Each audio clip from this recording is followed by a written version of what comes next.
So, one way I'm making use of my free time is to get a head start on my spring cleanup.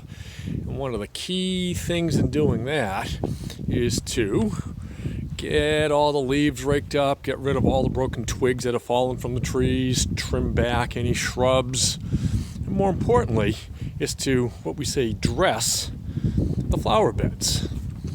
So where my plants will begin to bloom as the weather gets warm and where flowers will get planted, those are my flower beds, and those usually get dressed with bark mulch. Now, that bark mulch is used to make things look pretty and also to control the weeds.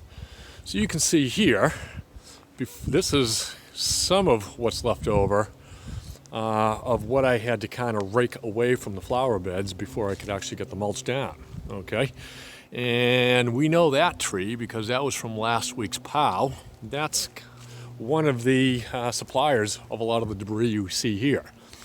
Anyways, that mulch usually gets sold in two ways, in what they call cubic yards. So if you want to buy it in bulk, you would go to like a garden center like Mahoney's and you would have them deliver some number of yards of mulch. And that is a cubic yard, and that is nothing more than 1 yard by 1 yard by 1 yard. So that's a whole lot of mulch, and you can get the sense that's probably how I ordered it here.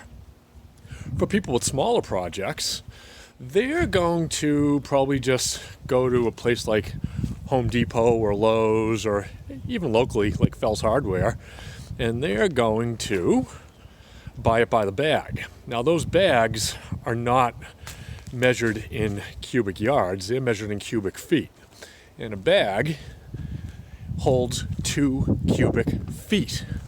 So there's a significant difference between what a yard gets you, 1 yard by 1 yard by 1 yard, and what a bag gets you, which would be the equivalent of 2 feet by 1 foot by 1 foot. So the bottom line is, I've done enough work that I've got plenty of questions I can put out to you guys this week by way of a POW.